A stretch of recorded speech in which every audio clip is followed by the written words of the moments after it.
ప్రభువైన యేసుక్రీస్తు సర్వ మానవాళి కొరకు రక్తాన్ని కార్చి సిలువలో బలి అయ్యారు.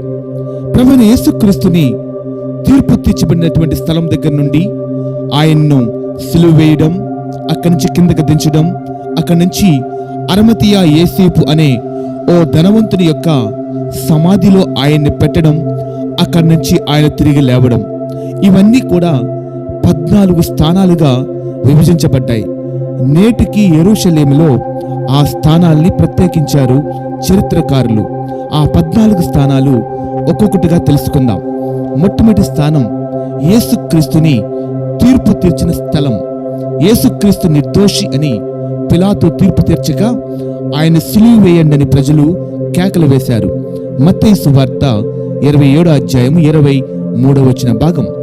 ఇకపోతే రెండవదిగా యేసుక్రీస్తు సిలువను మోయడం ప్రారంభించినటువంటి స్థానము, అది రెండవది. యేసుక్రీస్తు ఉమ్మివేయడం, రెల్లుతో ఆయన్ని కొట్టడం, ఆయనకు ఊదా రంగు వస్త్రాలు తొడిగించి ఆయన మీద సిలువ ఎత్తారు. ఇకపోతే మూడవ స్థానం యేసుక్రీస్తు సిలువ మోస్తూ ఆయన మొదటిసారిగా సిలువ మోయలేక పడిపోయారు. ఇక 4వ స్థానం యేసుక్రీస్తు తల్లి అయిన మరియా ఆయన్ను కలుసుకుని ఆయన్ను చూసి గంభీరంగా ఏడ్చింది. లూకా సువార్త 23వ అధ్యాయంలో 5వ వచనంలో యేసు తల్లి ఆయన వెంటే ఉన్నది అని రుజువు చేస్తుంది. ఇకపోతే 5వ స్థానం యేసుక్రీస్తు సిలువను కురేనీయుడైన సీమోను కొంత దూరం మోశాడు. మత్తయి సువార్త 27వ అధ్యాయము 32వ లేఖన భాగం. ఇకపోతే 6వ స్థానం యేసుక్రీస్తు ముఖాన్ని ఒక కచ్చితో తొడవడం.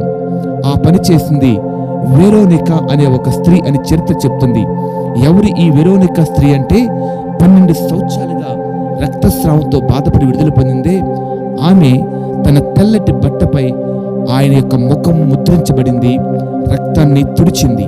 ఇకపోతే 7వ స్థానం యేసుక్రీస్తు రెండవసారి ఆ భయానకమైన బరువైన సిలువ మోస్తూ ఆ మార్గ మధ్యలో పడిపోవడం. ఇక 8వ స్థానం యేసుక్రీస్తు సిలువ మోస్తూ ఉండగా అనేక మంది స్త్రీలు అయ్యో అని ఏడుస్తూ ఉన్నారు. వారి వైపు చూసి ప్రభు చెప్పిన మాట, ఇదిగో నన్ను చూచి ఏడవకండి, మిమ్మల్ని మీ పిల్లల గురించి ఏడవండి అని చెప్పి లూకా సువార్త 23వ అధ్యాయము 28వ వచన భాగం.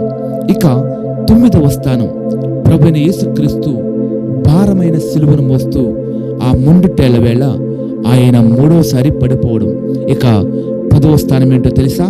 యేసుక్రీస్తుని ఆ సిలువ వేసే స్థానానికి తీసుకుని వచ్చి ఆయన వస్త్రాలు ఆయన తీసివేయడం.